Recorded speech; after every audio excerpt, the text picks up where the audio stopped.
जैसी कोई प्रॉब्लम आती है लाइफ में, तब दिमाग में आने लग जाता है यार इतना दुख इसलिए बनाया भगवान ने हमें, इतनी प्रॉब्लम्स, क्या करूं, फाइनेंशियल प्रॉब्लम, हेल्थ की प्रॉब्लम, रिलेशनशिप्स की प्रॉब्लम,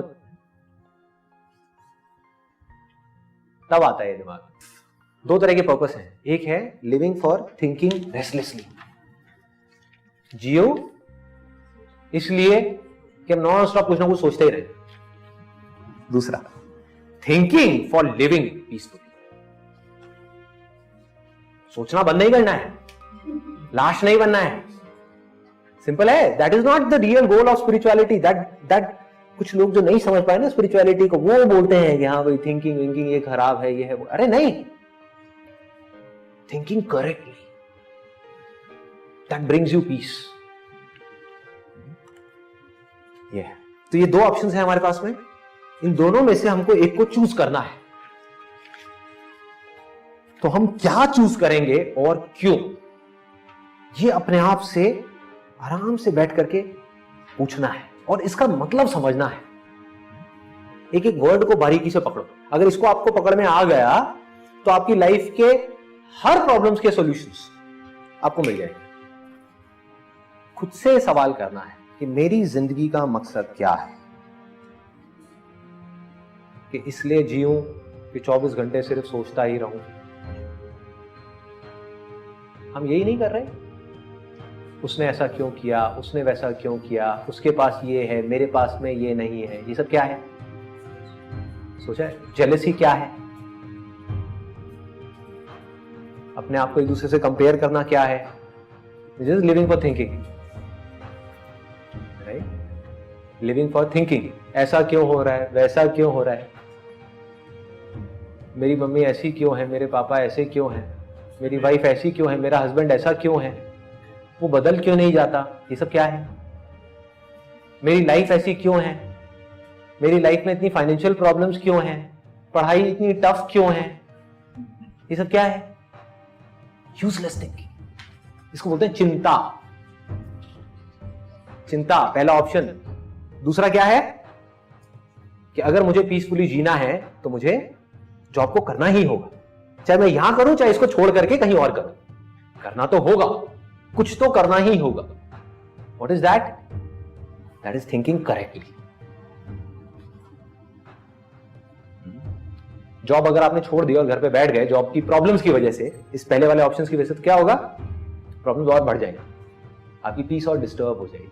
तो peace has to be the ultimate goal. तो इसके बारे में आराम से, ये समझ आ गया आपको? I am explaining it to you so that आप आराम से बैठ करके इसके बारे में सोच सको। एक है चिंता, एक है चिंतन। दोनों का फर्क समझ आ रहा है? चिंता मतलब क्या? जो है उसके बारे में कुछ भी सोचते रहो, दैट इज चिंता। मेरे को बीमारी क्यों हो गई, मुझे ही क्यों हुई, भगवान ने मेरे साथ में ऐसा क्यों किया, जरूर मैंने कोई बुरे कर्म किए होंगे, अच्छा उसके साथ इतना अच्छा क्यों हो रहा है, जरूर उसने कुछ अच्छे कर्म किए होंगे। ये सब क्या है? यूजलेस चिंता। ठीक है, करते रहो चिंता, पूरी जिंदगी चिंता करते रहो, यूजलेस, किसी काम की है ये? और यही तो हम करते हैं। क्या है ये? चिंता। सोसाइटी ऐसी क्यों है, जैसी है सो है, क्या है ये? चिंता। सोसाइटी को कैसे बदला जाए, ये क्या है? चिंतन। मेरी हेल्थ इतनी बुरी क्यों है, मुझे ये बीमारियां क्यों हैं, मेरा पेट यहां तक क्यों है, मैं लड़का हूं, मैं प्रेग्नेंट नहीं हूं, फिर भी मेरा पेट यहां तक क्यों है, ऐसा क्यों है? ये क्या है? चिंता। मैं अपने पेट को कम कैसे करूं, एब्स कैसे बनाऊं, ये क्या है?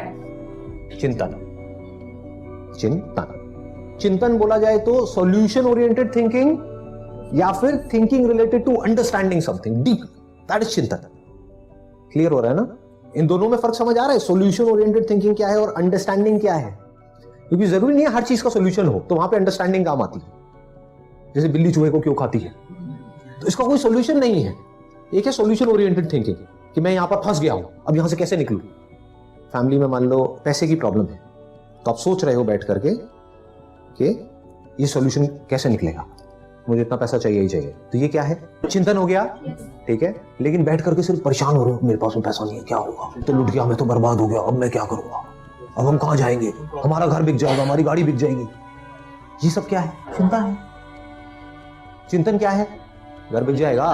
देखो सोल्यूशन मैं बता देता हूँ, एक आइडिया बता देता हूँ। चिंतन क्या है? घर बिक जाएगा, कोई बात नहीं, बिक जाएगा, दूसरा घर आ जाएगा, छोटा ले लेंगे थोड़ा सा, और क्या हो जाएगा, बाकी का जो पैसा आएगा उसको उठा के बैंक में एफडी करा देंगे, एटलीस्ट एक टेंशन हटी।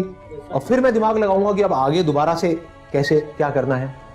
खत्म, चिंता खत्म। बट अगर आप चिंता करते रहो तो बढ़ते दम तक करते रहो, कोई लिमिट ही नहीं है।